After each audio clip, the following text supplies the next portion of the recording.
Naku po, matindi itong natuklasan na ito.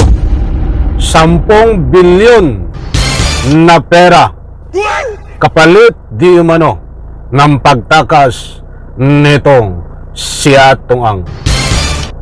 Alright, welcome back to my YouTube channel. I'm Andy's Vlog.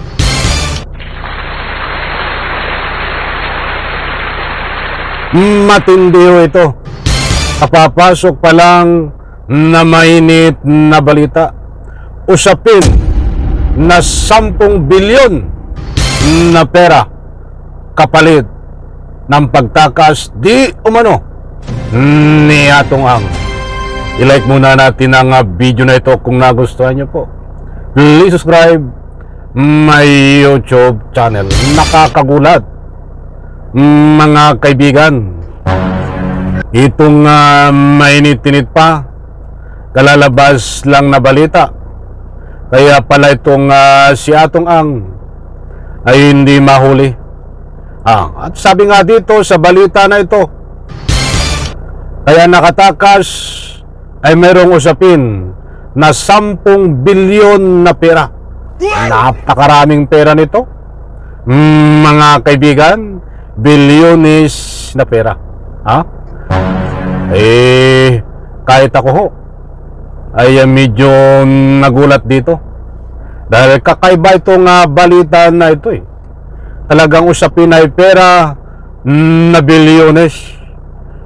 Sa bagay, kahit abutin ho kayo ng pagganap kay Atong Ang ng ilang taon sa Republika ng Pilipinas, kung natatapalan naman ng bilyones na pera, ay wag na po tayong umasa na mahuhuli si Atong Ang.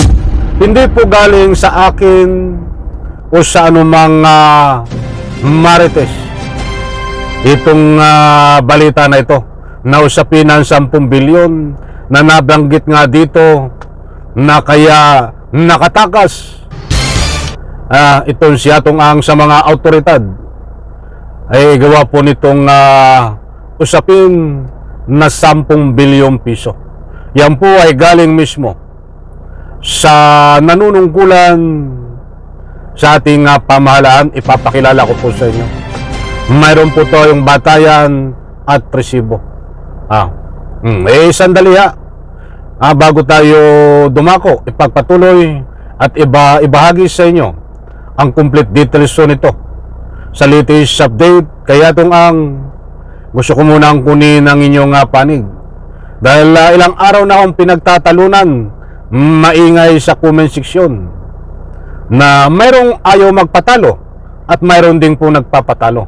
Sa usapin na naniniwala po ba kayo na itong si Atong Ang ang talagang tunay na mastermind dito sa pagkawala ng mga napakaraming sabongero na pinaniniwalaan na wala ng buhay? Any reaction, buzzers man o hindi, sa comment section may karapatan nyo na magbigay ng anumang public opinion. Eto, mga kaibigang kapit, huwag po kayong alis dahil ito na ang katibayan resibo tungkol dito sa usapin na 10 bilyon na piso. Napakaraming pera nito. Kaya pala di umano itong si Atong Ang ay nakakatakas sa mga awtoridad. Ayon ho dito sa ibabahagi ko sa inyo. Ito ho, para maniwala kayo, ipa-flash ko ho diyan sa screen. Ito, nandiyan na. Naka-flash sa screen. Nandiyan po ang larawan ni Atong Ang. Nandiyan po, buhat kaya SILG Remulla. Atong Ang, posibleng may 10 bilyong cash para makatakas sa awtoridad. Buhat po dito sa DCMM, mga kaibigan, ang balita na ito. Babasahin ko po ang nilalaman ng balita na ito. Mga mahal kong taga-subaybay, nandyan naka-flash show sa screen. Buhat sa DCMM Teleradyo. Posibleng may 10 bilyong gas. Anak ng katakot-takot. Talagang napakaraming pera nito. Ang negosyanteng si Charlie Atong Ang kaya madaling nakatakas sa autoridad ayon sa DILG. Ibig sabihin ay itong pagsisiwalat ni DILG Secretary Remulla na isang maliwanag ho dito na ikinanta ni Remulla, isiniwalat na posible na mayroon 10 bilyong cash ang negosyanteng si Charlie Atong Ang kaya madaling nakatakas sa autoridad. Ayon po yan dito po kay DILG Secretary John Vic Remulla. Babasahin po natin, ituloy natin. Ayon kay Interior Secretary John Vic Remulla, ipinagbigay alam na ng whistleblower na si Julie Paditungan na maaaring nasa Cambodia o nasa Thailand ang negosyante kung saan nagtayo ng operasyon na isabong. Maging una sa balita o ibuhat po dito sa DCMM. Nako, may mga tinding balita ito. At matindi rin itong binitawan nitong DILG Secretary John Vic Remulla.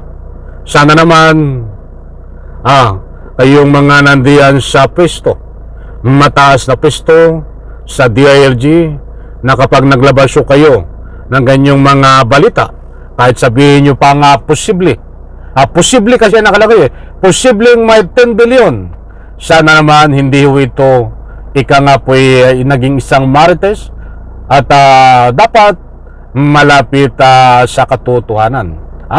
O hindi fake news. Sapagkat kung hindi ito malapit sa katotohanan o wala kayong source na mapagkakatiwalaan o tama ba ang inahatid nyo na balita, ay lalong hindi mahuhuli si Atong Ang. Maganda kung alam nyo nasa Cambodia. O kung nakatakas man dahil normal sa isang may arrest warrant ang nakakatakas. Ang punto de vista natin dito, baka yung nasabing sa Cambodia na yan ay nandito lang sa Pilipinas, hindi mahuli dahil dito sa sinasabi yung 10 bilyon. Baka matito po yan, sabi nga dito ay posible. Yung posible na ho na yan, hindi kayo magsasalita dito, so hindi kayo nagpapakalat ng ganyang balita na sinasabi niyong posibleng 10 bilyon. Kaya nakakatakas, kaya madaling makatakas sa mga autoridad itong si Atong Ang. Alam ko ho, kung kayo ay isang tunay na naglilingkod at nasa tama na paglilingkod, alam ko mayroon kayong batayan yan na pinagkukunan na ganyan ho kalapit sa katotohanan. Sana ho yang nasa Cambodia si Atong Ang sa pamamagitan ng inyong mga pinalalabas na balita ay maging daan para mahuli si Atong Ang. Ang tanong, nasa Cambodia ba talaga? Sabi mo nung isang araw sa interview mo ay malapit nang mahuli, nasa Pilipinas lang, tapos ngayon nasa Cambodia. Ano ba ang totoo?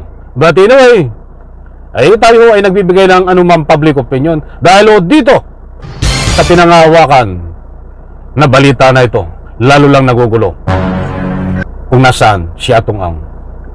Ba't ang importanteng mahalaga ho, sana mahuli sa laling madaling panahon, mga kaibigan. Hindi pa po nahuli si Atong Ang, abangan po natin. Dahil anumang oras, anumang araw, pwede pong mahuli ito dahil hindi po natutulog ang ating mga kinaukulan sa bisa ho ng arrest warrant. Sa like ko sa video na ito, bye-bye. Palapang.